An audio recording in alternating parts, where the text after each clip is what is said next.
Do not forget, you can support the channel with a like, and you can also subscribe to be aware of the latest published videos. Thank you. We hope that here you can find the latest news, ideas, and discoveries from the scientific world. Inside the mystery of the Moon-Eyed People from Cherokee legend is the legend of the Moon-Eyed People, proof that Welsh explorers landed in America more than 300 years before Columbus. Cherokee legend is full of incredible tales, but one of the most fantastic and intriguing stories concerns the Moon-Eyed People. According to Cherokee lore, Moon-Eyed People lived deep in the woods of present-day North Carolina and Georgia. Blue-eyed and pale, they were so sensitive to light that they slept during the day and emerged only in the moonlight.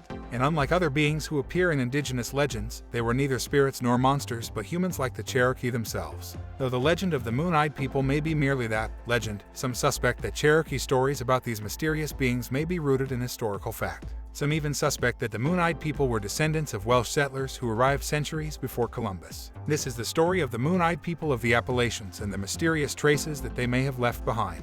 The legend of the Moon-Eyed People. As European settlers poured into North America in the 18th century, they began documenting the legend of the Moon-Eyed People for the first time. According to Legends of America, the Cherokee described this mysterious race of people as small, light-eyed, and pale. Because of their sensitivity to light, they hid during the day and emerged only at night. The Cherokee tell us that when they first arrived in the country which they inhabit, they found it possessed by certain moon-eyed people who could not see in the daytime. American botanist and educator Benjamin Smith Burton wrote in 1797, according to ancient origins. The Cherokee chief, Akanastota, also recounted the story of the Moon-Eyed People to Tennessee Governor John Sevier in 1782. An old man at the time, Akanastota repeated the story told to him by his ancestors, that white men had long ago crossed the Great Water and landed first near the mouth of the Alabama River near Mobile. So, what happened to the Moon-Eyed People? Burton recorded that the Cherokee had expelled these wretches. And North Carolina Ghost suggests that the Cherokee took advantage of the Moon-Eyed People's intolerance for brightness by attacking them during a powerful full moon. Today, it's possible to see tales of Moon-Eyed People as mere myths, but some believe that the Moon-Eyed People really existed.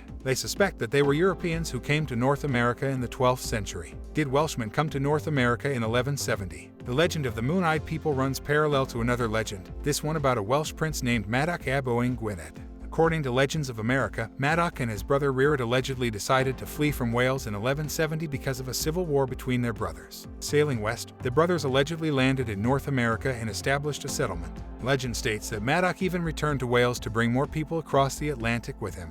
And though Madoc and Rhyd subsequently disappeared from the historical record, their story was kept alive from the 12th century onward through Welsh stories and songs. So, were these Welsh princes ancestors of the Moon-Eyed People? Akanastota apparently thought so. According to Legends of America, he told Sevier that mysterious mounds in the area had been built by Welshmen.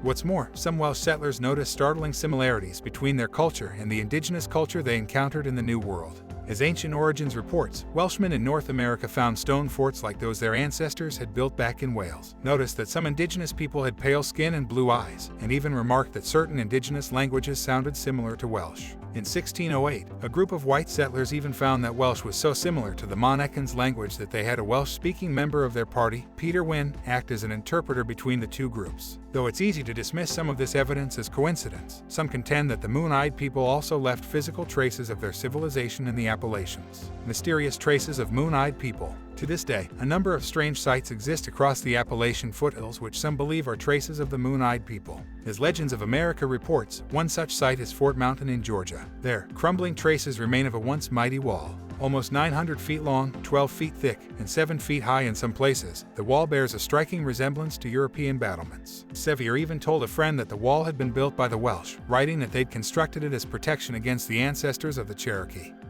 who eventually drove them from the region. But if the wall on Fort Mountain was built by the Moon-Eyed People, the Welsh, they may not have had anything to do with the two 12th century princes. Some historians have estimated that the wall predates their arrival by hundreds of years, and may have been built between 400 and 500 degrees Celsius. A local history museum in Murphy, North Carolina, also claims to have a Moon-Eyed People artifact. They contend that a 19th century farmer dug up a strange statue on his land, which appears to depict two people, either standing close together or conjoined, with flat faces. Whether or not this statue depicts the Moon-Eyed People, or if it was made by them, is unclear, however. In the end, the legend of the Moon-Eyed People leaves historians with more questions than answers. Were Cherokee stories about the pale, light-eyed people who hated sunlight mere myth? Or did they point to some unknown historic truth? Were Moon-Eyed People Welsh, or something different? For now, the answers appear lost to time. But local lore states that along certain portions of the crumbling wall on Fort Mountain, you can still hear distant drumbeats and catch glimpses of men in bearskins. Perhaps these are distant echoes of the mysterious Moon-Eyed People.